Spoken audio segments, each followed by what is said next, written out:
Hello, hello, hello, and welcome to episode 44 of Radio Free Filler.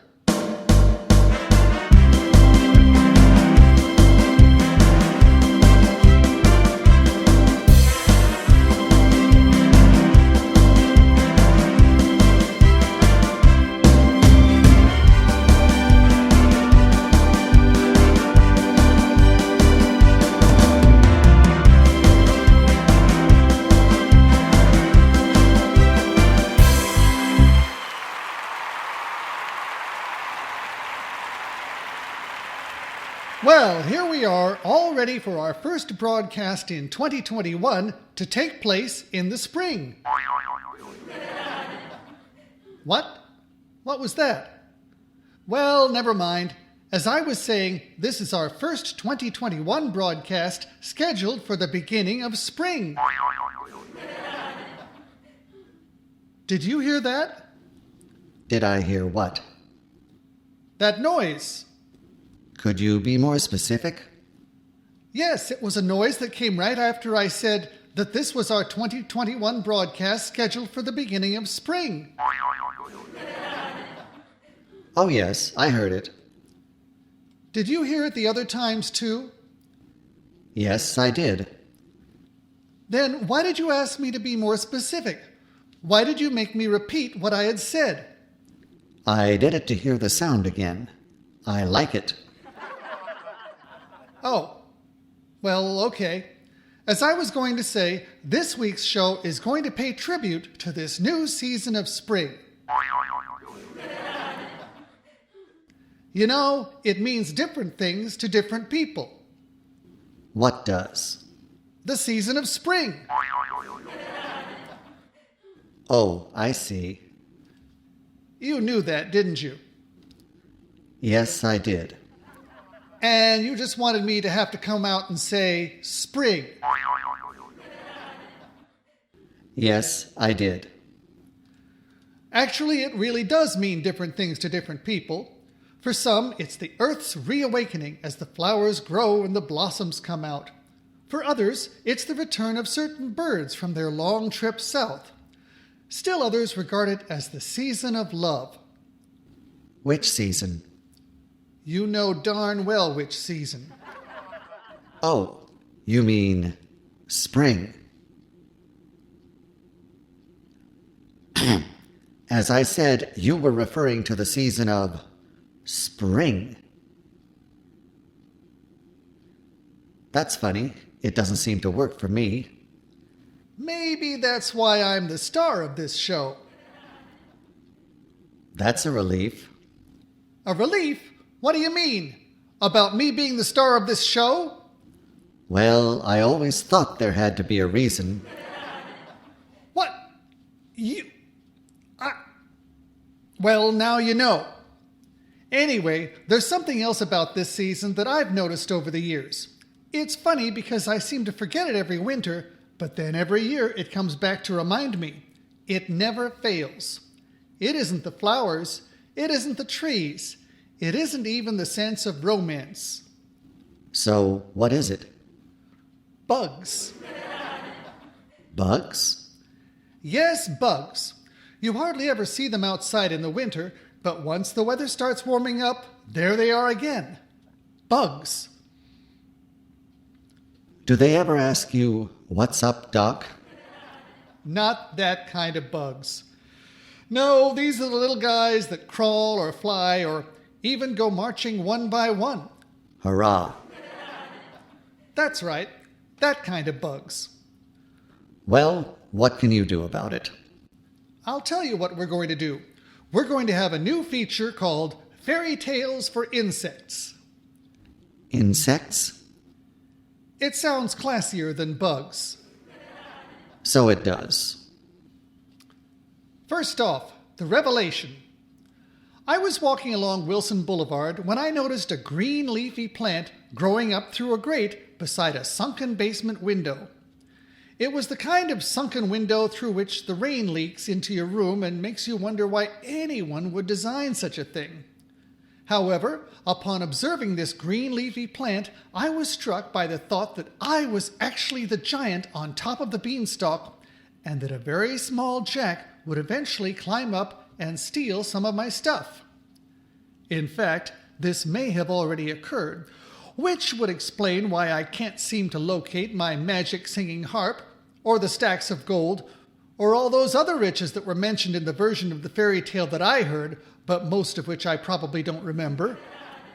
The important thing, insofar as there actually is one, is that I realized the hitherto undisclosed but now undeniable fact that most of the popular fairy tales that we know today were actually written for, by, and about insects. Now, because these revelations came to me without any deliberate pursuit on my part, I can only assume that they were divine revelations and must be accepted without question. Henceforth, anyone making a rude drawing of a cicada will be subject to retaliatory strikes from swarms of ants, which will creep in through unseen crevices and get in the way a good deal. They may do so anyway as a precautionary warning. Also, small flying things may perform suicide strikes upon your eyeballs. So now we begin with our first guest reader.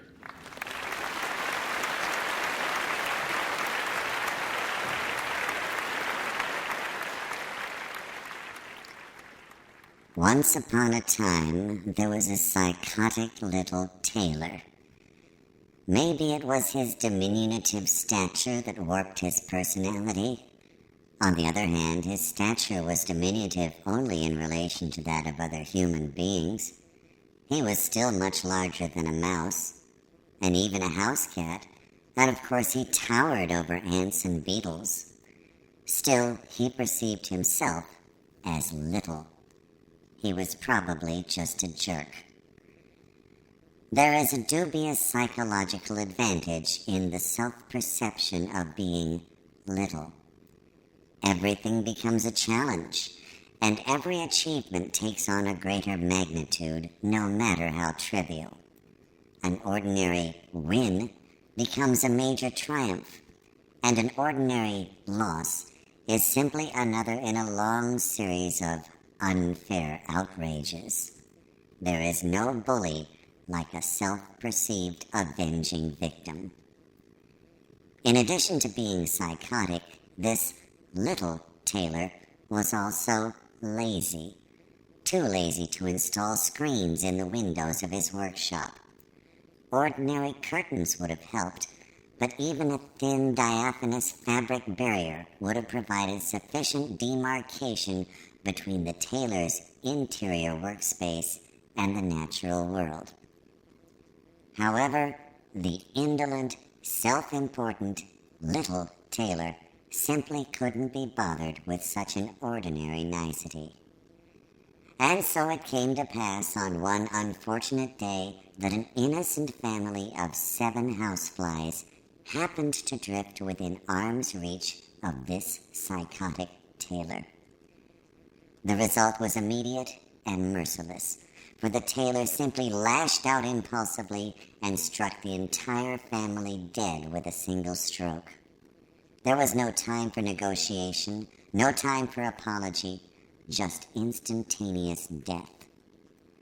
There wasn't even time for any of the family members to scrawl out a message, will, or warning in its own blood as its life ebbed away.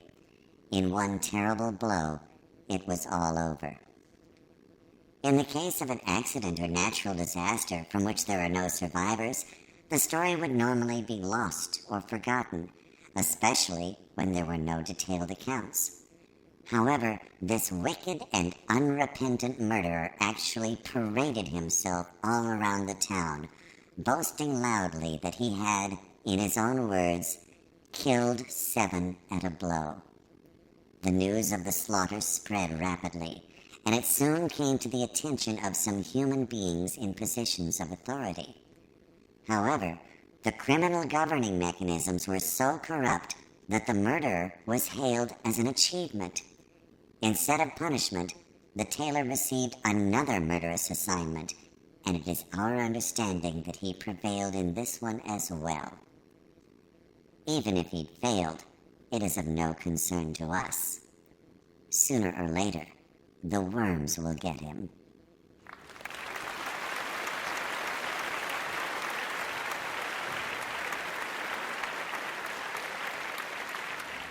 Thank you so much.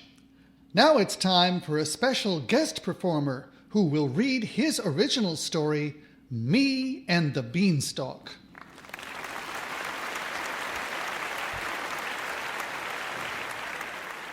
Okay, save it. Hi, my name's Jack. I'm a bug. I'm not ashamed. I'm not proud either. I'm just a bug, and I just know it, that's all. It's time to set the record straight about me and the beanstalk, though. What's this about a farm? What's this about a cow? What's this about magic beans?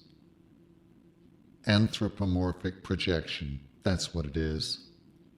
That's what I call it anyway. So let's get this straight, okay? There was no farm. There was no cow. There were no magic beans.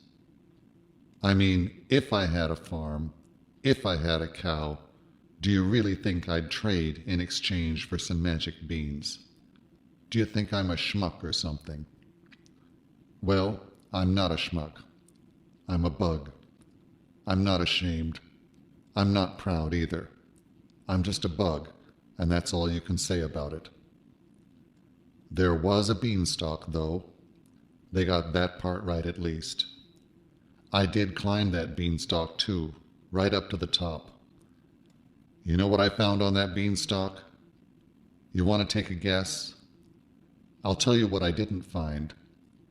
I didn't find any gold. I didn't find any silver. I sure didn't find any magical singing harp. I did find an aphid one time, but he wasn't still around when I went back.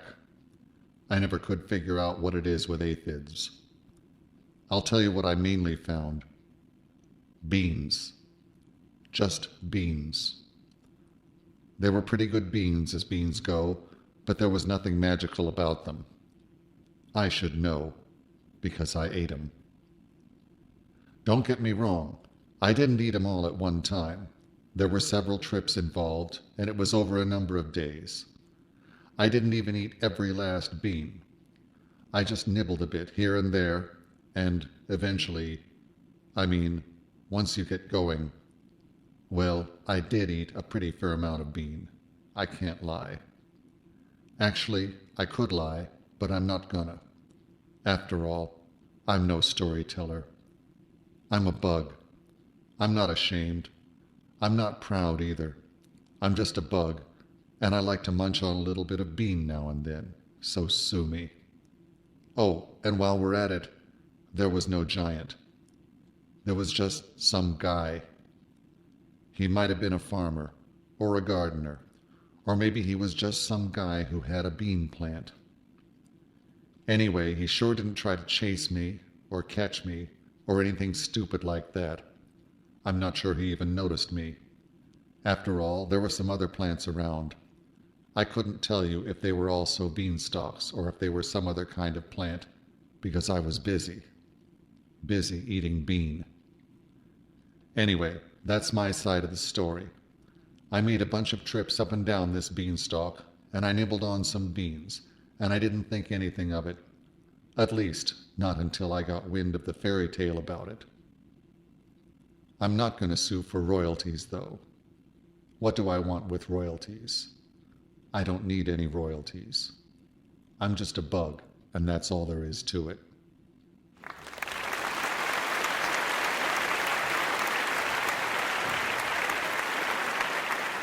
Thank you, Jack Bug. Wasn't he great? Now we have another surprise. Kristen Bell Pepper will read our next fairy tale. It's called Goldilocks and the Three Bugs.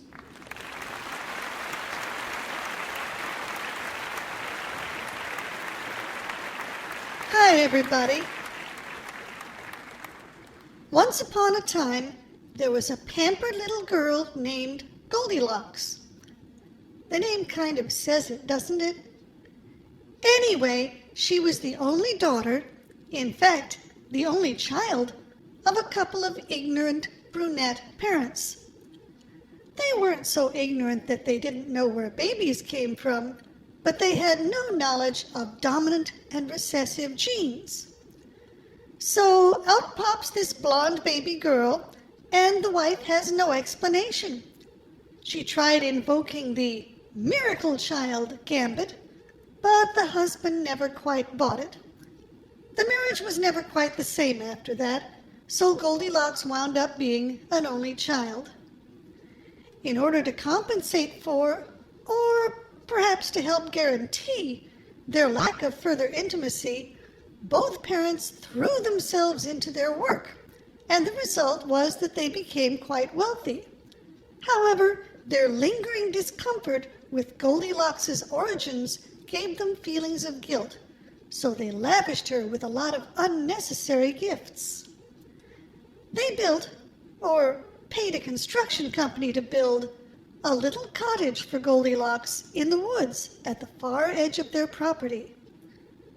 They furnished, or paid a woodworker to furnish, a nice set of 3 chairs, 3 beds, and a nice dining room table with 3 stools, all for the little cottage so that Goldilocks could invite her little school friends for sleepovers. Finally, the big day of the first sleepover arrived, and the still guilty parents instructed their hired cook to prepare 3 bowls of porridge to be ready for the time when Goldilocks brought her friends home from school.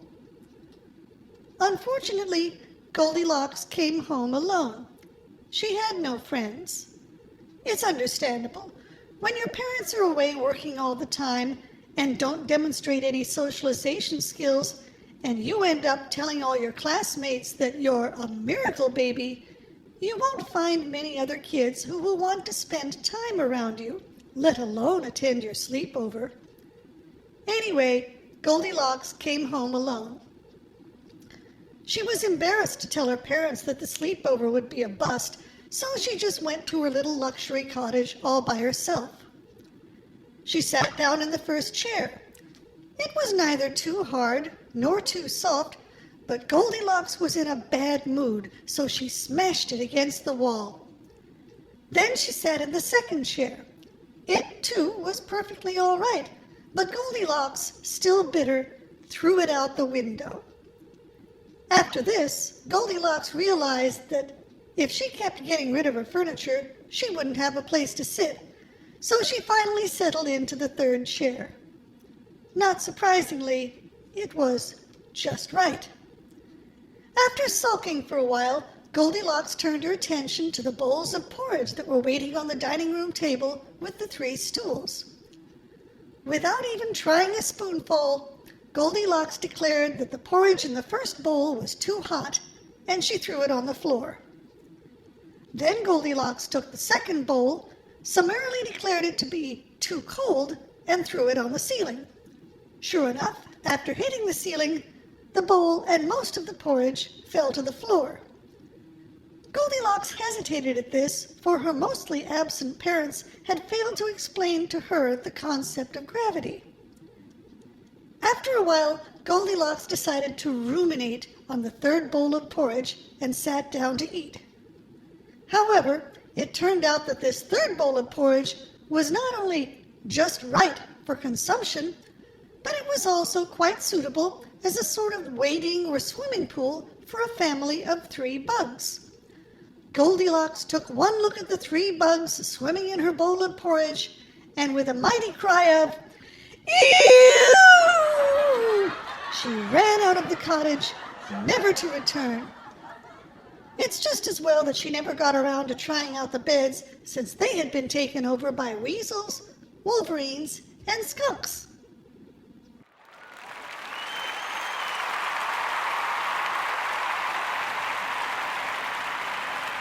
Kristen Bell Pepper, everyone. Wasn't she great? Now I think we'll have a song. It's not exactly about spring, but it has 2 different moods that kind of show the change that a lot of people feel around this time. It's called The Things I Long to Say.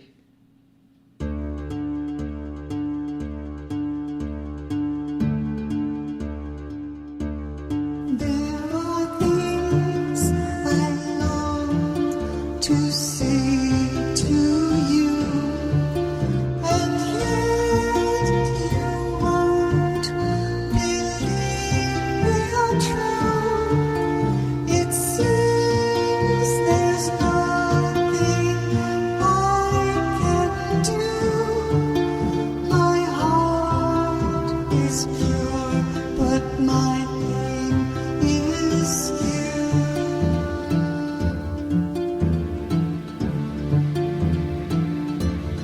There are things I long to have you know, and yet I lost you long ago.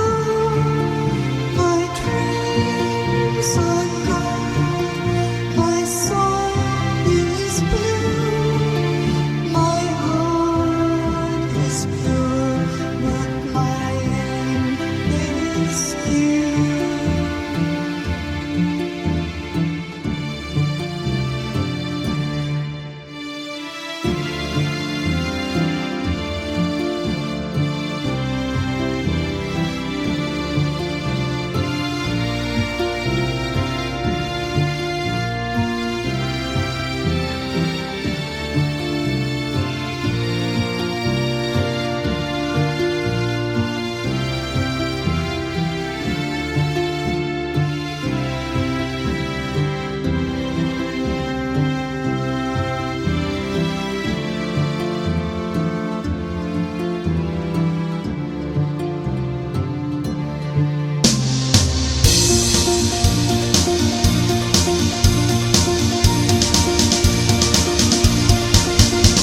My heart's a teeny ballad, doesn't suit my feet.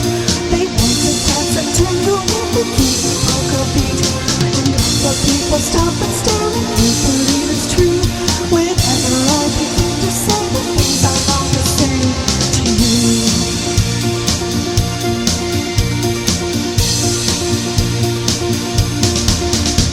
My heart's a burning fire, but my eyes don't like the smoke. I see the time for drama, but I can't resist a joke. And all the people listen and they don't believe it's true.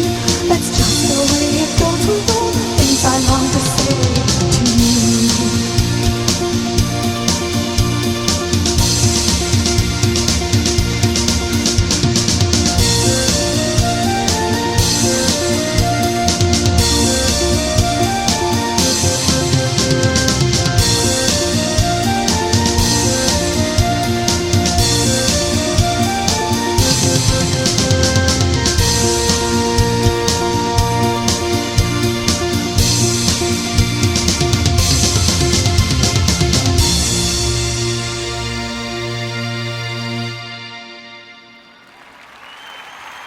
Once again, Kristen Bell Pepper. Wasn't she great? The funny thing is that the actual situation in that song never changed. It just feels different. Anyway, we're going to wrap up with a story from Old Ben Blue. Howdy. This here yarn is called Peter Panic. Now, once upon a time, there was a magical little boy named Peter Panic. He had a pixie named Twinkle Bell, and he could fly, and he liked to lead other children on great adventures. Now, at first, everyone always thought that he was incredibly brave, but sooner or later, his true nature invariably asserted itself. His favorite saying was, "I'm never going to grow up." Unfortunately, as a result of this attitude, he never got over his fear of bugs.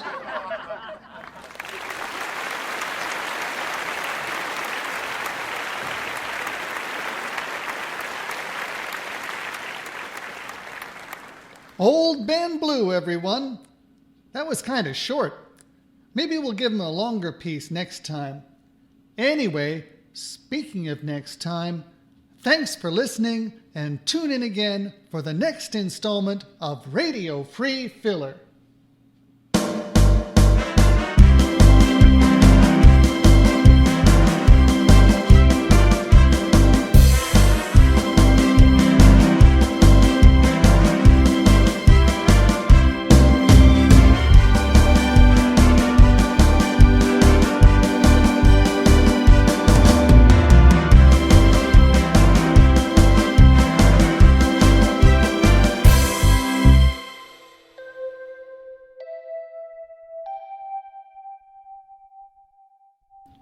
And now a special bonus. Countdown to 26 minutes. 10, 9, 8, 7, 6, 5, 4, 3, 2, 1.